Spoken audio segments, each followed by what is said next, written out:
একটা ইহুদি নারী ছিল গজারে, বন্ধু ছিল গো মামা ফাগাতে মা, ভালোবাসা প্রেম মায়া মমতা ছিল গো তাদের অনুপ্রেরণা, ছিল তাদের অনুপ্রেরণা। এক ইহুদি নারী ছিল গজারে, বন্ধু ছিল গো মামা ফাগাতে মা, ভালোবাসা প্রেম মায়া মমতা ছিল গো তাদের অনুপ্রেরণা, ছিল তাদের অনুপ্রেরণা। সেই ইহুদি মেয়ে যখন বড় হয়ে গেছে, তার বিয়ের দিন ঠিক হয়ে গেল, সেই ইহুদি মেয়েকে তার আব্বুজি কি বলছে সেই উদ্দেশ্যে কষায় লিখছে, শুনুন। 1 তারিখে ইহুদি মেয়ে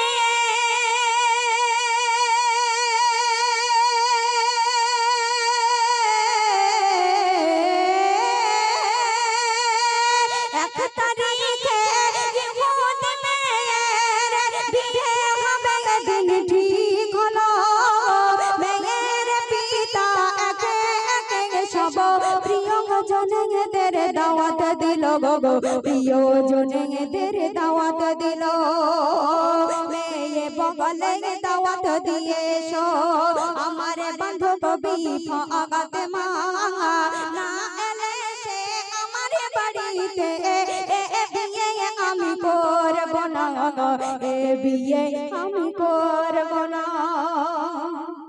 আমাদের ঘরে যখন মেয়েদের বিয়ে হবে, যদি একবার বিয়ে ঠিক হয়ে যায়, কাকে বললো না বললো কোনো ঠিক নেই, আগে বিয়ের পিড়িতে বসে যায়, মনে মনে ভাবতে থাকে যে কখন আমার বিয়েটা হবে, কখন আমার বিয়েটা হবে।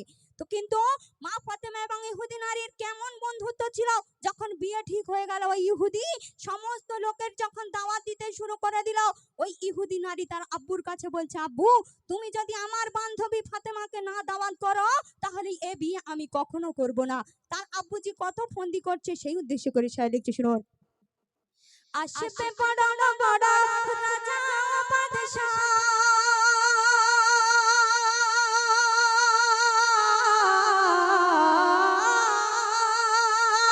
আসবে বড় বড় রাজা বাদশাহ, তোমার বিয়েতে আমার বাড়ি, গরিব ফাতেমার ছেড়া তার জাঙ্গা মাঙ্গা, আছে কি কোনো তার নতুন শাড়ি, আছে কি কোনো তার নতুন শাড়ি, বাড়ির সম্মান হবে যে বদনাম, আসলে গরিব ওই ফাগাতে মা, শোনো বেটি তোমার কথা, মেনে নিতে আমি পারব না, মেনে নিতে আমি পারব না।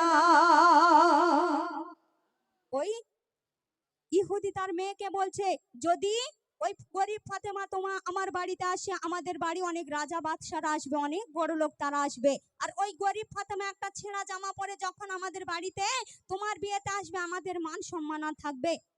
তখন ওই নারীটা, ওই ইহুদি কন্যা বলেছিল, যদি না ফাতেমা আমার ঘরে আসে তাহলে আমি এই বিয়ে করব না।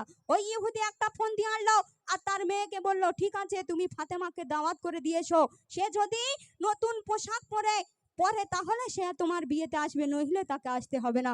ওই ইহুদি মেয়ে তার মা ফাতেমার কাছে গিয়ে কি বলছে সেই উদ্দেশ্য করে শাইলিক, শুনো। অনেকে বলার পরে পিতাকে রাজি,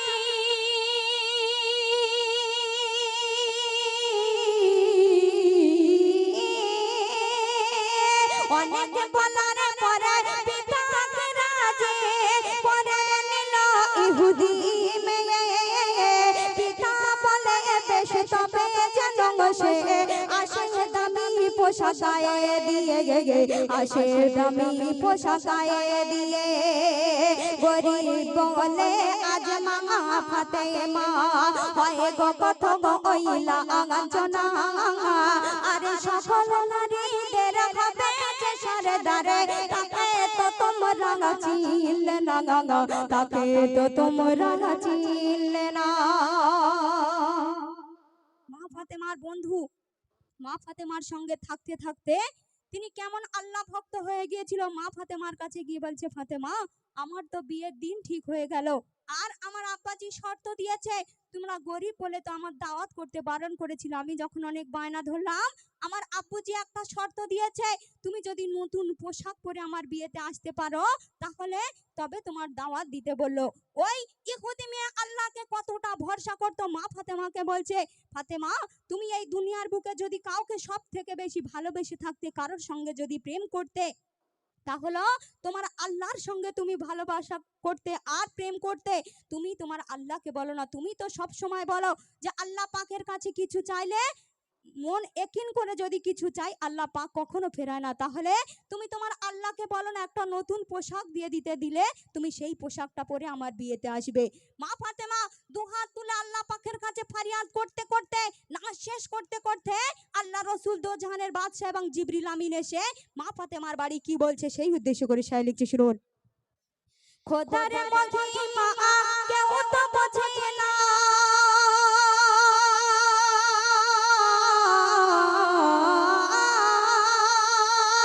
খোদার মহিমা কেউ তো বোঝে না, জিবরিল এলো মোর নবীর কাছে, জান্নাত হতে কিছু সামান আজ দিয়ে গেল মোর নবীর হাতে, দিয়ে গেল মোর নবীর হাতে।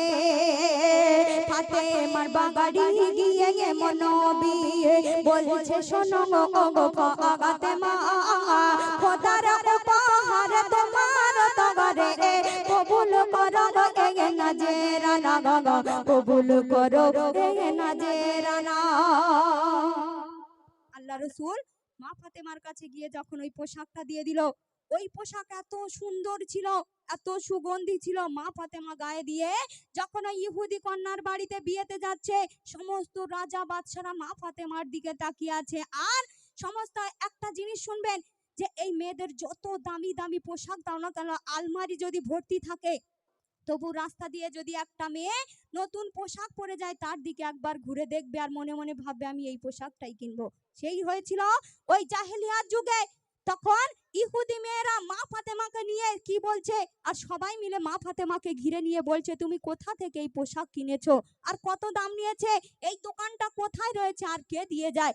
আমরা বাড়িতে বসে বসে ফ্লিপকার্টে, মিশোতে, কত জায়গা আছে, আমরা বসে বসে অনলাইনে অর্ডার করে দিয়ে আমাদের বাড়ি থেকে চলে আসে। সেই সেই মা ফাতেমা কেমন করে তাদেরকে বুঝিয়ে দিচ্ছে সেই উদ্দেশ্য করে শায়রি লিখছে, শুনুন। যখন ফাতেমা আসলো সে বাড়ি,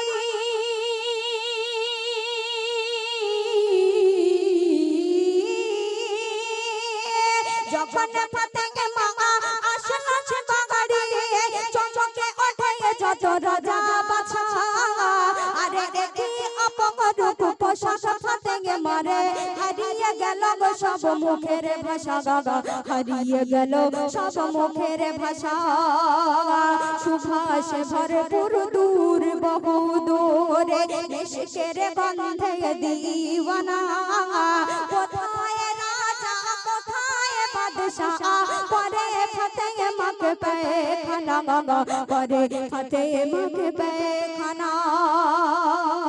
শেষ কথায় মা ফাতেমা সেই দোকানের মালিককে, আর সেই দোকানটা কোথায় রয়েছে আর বাড়িতে বাড়িতে কে ডেলিভারি দিয়ে যায় সেই উদ্দেশ্য করে শেষ কথায় বলছে, শুনুন। দোকানের মালিককে আল্লাহ তাআলা,